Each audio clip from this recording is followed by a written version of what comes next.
FOMO. My name is Patrick J. McGinnis, and I'm a FOMO Sapiens. And since you're here, I'm going to bet that you are too. And when you're like us and Monday comes around, you don't dread the new week. No, you wake up every Monday morning knowing that this week might just be the best one yet. This is FOMOnday, the snackable show that starts your week right with hot takes, life hacks, listener mail, and even some FOMO therapy.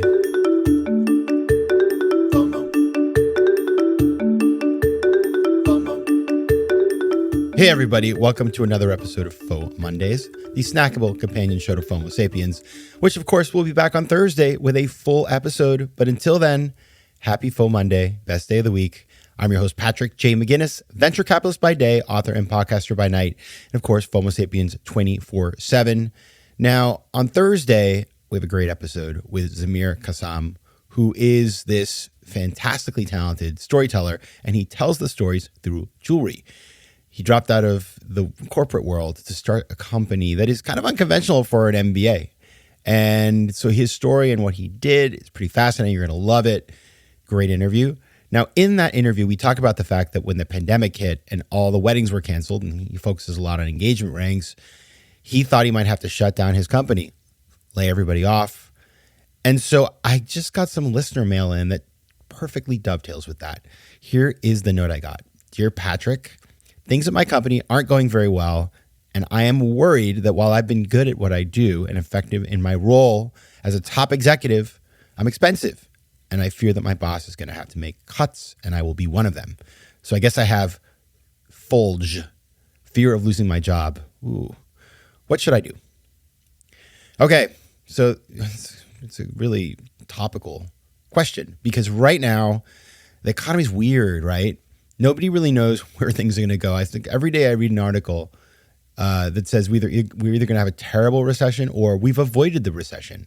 But in some industries, there's going to be slowdowns. I mean, not AI, obviously, but in a lot of consumer kind of stuff and a lot of the tech companies that have done really poorly after the pandemic when demand sort of went back to normal, it's been a real reckoning. And so people working in those kinds of fields, they can definitely feel some FOLG, as the listener sort of coined their own term. So that's what I want to talk about today. But I think before we do that, I do want to hit a distinction that's quite important. And in the mail, the listener does sort of hit this up, which is sometimes it's not you, right? You may be doing great, but if your company's in trouble, you're not going to be able to work there for much longer. And so it's important to recognize that even if you like your job and you're good at it, having a clear-eyed sense of where your industry is going or where your company is going, that may drive some decision-making. And a great example of this is the recent strike in Hollywood.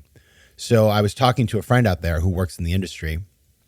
He told me basically people are looking at what is happening as a secular shift in the way that Hollywood operates. And therefore, some people are just saying, listen, I'm getting out. I'm going to take the skills I have. I'm going to apply them somewhere else. His example was, some studio exec who'd gone to do marketing at Deloitte, which is, it's a whole different, that's a real pivot, right? And we just talked about pivots. So it's sort of like on my mind. But I do think that even if you're doing a great job and you're a person who loves your industry, if you require psychological security and you're working in a place that isn't doing well, it may be that, it doesn't really matter how good you are at your job. And so thinking about that is really important as we frame all of this up in context. So we're going to get into what to do, my advice to that listener mail right after this break. FOMO. FOMO. All right, we're talking about FOLG, fear of losing your job. Never fun. So let's get into this. The first thing is to, number one, what do? You determine, as I talked about before, is this a you thing or a company thing? And the way to do that is to go through a period of self-assessment. Think about all the feedback you've been given. Think about how things are going for you. Did you meet your goals? Did you get your bonus? Just kind of be honest with yourself. And it doesn't take a lot of time, right? It's not that you have to go on a retreat on top of a mountain to figure this out. But I do think that a lot of times we don't look at ourselves very clearly in the mirror. We blame other people. But the reality is, if you are not meeting your objectives and your goals, even if it's other people, it can be that it is you, right? So you sort of like blaming other people. But if you really look back in the mirror and the buck stops with you, then you know that the problem might just be you. So having a clear sense of self-assessment, and you can do this by talking to people. You can do this by talking to friends or people in your industry who understand what's going on. You can do this by working with a coach, but trying to get quantitative. What were the things I was meant to do? What were the objectives I was meant to drive? How do we do? And that will give you a little clue into where things are going, right? Because if you have not met those objectives, well, then it is you. Maybe the company as well, but definitely you are going to be held accountable. Number 2, this is one, it's not fun to do, but really important and gets easier with time, communication. So go talk to your boss. Sit them down and say, listen, I have some concerns here. The economy is really tough. We've been having a tough time, or I've had some tough feedback, and I just have this feeling that things aren't going well here for me.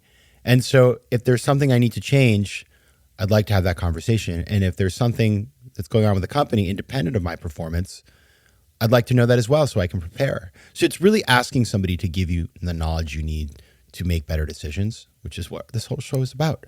And unless your boss is a malignant personality, they'll likely want to help you out there, right? So it's a scary thing to do, but knowledge is power. Even if you don't like what you hear, it'll allow you to make better decisions going forward. Number 3, before you have this convo, do prepare for it. So figure out what you have been doing well. What are the things that you were asked to do that you performed very well on? Because going in, say your boss says, well, you know what, your performance has been very poor. You could say, please explain to me what that means. What are you concerned about? And then you can respond with facts and maybe have a conversation that's far richer and more productive and understand where the disconnect is. And so thinking through that, again, it doesn't take a lot of time, but so many times we forget the things we did a couple months ago, right? We forget the metrics around them. And so prepping for that will make you far more effective in having that conversation if things aren't going your way. And you may educate your boss. Maybe your boss has a misperception around something that you can cure. Number 4, seek mentorship or coaching. You don't have to do this alone. So if the feedback is that you're failing in some way, then go find somebody who can help you to improve. Everybody can improve, right? And a lot of times what happens in our jobs is we're under-resourced or we're too busy and we don't have people that can help us out. So a mentor who can give you advice, a coach, this is pretty standard stuff. But again, even if it's not your fault and the company's in trouble, these people can help you think about your next steps, which is really important because pivots are hard. They're super hard. And when you've been doing the same thing for a really long time, that act of doing something new, like we talked about that last week, it's not easy. You don't have to do it alone. Number 5, this is really important. Always be networking. And the network as a word is a little bit shallow, right? Building relationships. We've talked about networking a lot on the show. We've had tons of guests on talking about networking. And the point of network isn't just to collect business cards. It's to make meaningful relationships. But my point here is I had this friend, great guy, who lost his job. I hadn't heard from him in years. You know, life gets busy. And he just pops out of the woodwork and wanted career advice, which I was happy to give. This has happened to me a bunch of times. But I'm always like, geez, you know, I imagine right now you're calling everybody in your network to reactivate it. It would have probably been better for you had you kept your network active this whole time. Been strategic, not with everybody, not all 20,000 people that you're connected to on LinkedIn, but figure out who are the sort of 20, 30, 40 people that you know, that you respect professionally, that you just kind of keep in touch with in different ways. And listen, we've talked about that on the show ad nauseum, so I won't get into it, but that is really important. Don't wait until a crisis to activate your network. Keep it, it's like a garden, water it. Number 6, be prepared. Be prepared for the worst case scenario. So I'm getting back into flashbacks here, but when I lived through the financial crisis in 2008, when my company AIG blew up, I did a whole financial analysis. Like, how long can I go without working? Where do I need to cut expenses? All that kind of stuff. Just get a clear sense of what your financial capacity is. And then, if you have 5 years of runway, you'll feel a lot more chill than if you have 5 months of runway. So it's really important to understand that. And finally, read your contract. If you have an employment contract or any other sort of legalese kind of stuff, read it. Especially stuff around stock options. So important. So important. Read it. If you need to get a lawyer, but just be ready, because not that they're going to try to sue you or you're going to sue them or whatever, but these contracts, they're important. They say things like how much severance you get and when you have to buy your shares if you have stock options, and there's all kinds of stuff like that. So you just want to read through everything so you know what you're dealing with. All right. That's my advice if you're a losing job. Not fun, but it's an invitation to a new future. It may be that you close that door and move and open one that's way, way better. You just don't know it yet. There's a lot of uncertainty, but just don't go get a job in AI just because it's cool. That's all I ask. All right. We'll be back on Thursday with Zamir. So until then, take care of yourselves. FOMO Sapiens. FOMO. If you like today's show, please be sure to rate it and recommend it to your friends. And as always, you can find me on Instagram at Patrick J. McGinnis, on Twitter at PJ McGinnis, and on the web at FOMOSapiens.com or PatrickMcGinnis.com, where you can get all kinds of free resources to live a more decisive and entrepreneurial life. FOMO. Want more FOMO Sapiens and FOMOnday? Head over to FOMOSapiens.com, where you can listen to past episodes, learn more about the show, and find out how to advertise. You can also connect with me on Instagram at Patrick J. McGinnis and on Twitter at PJ McGinnis.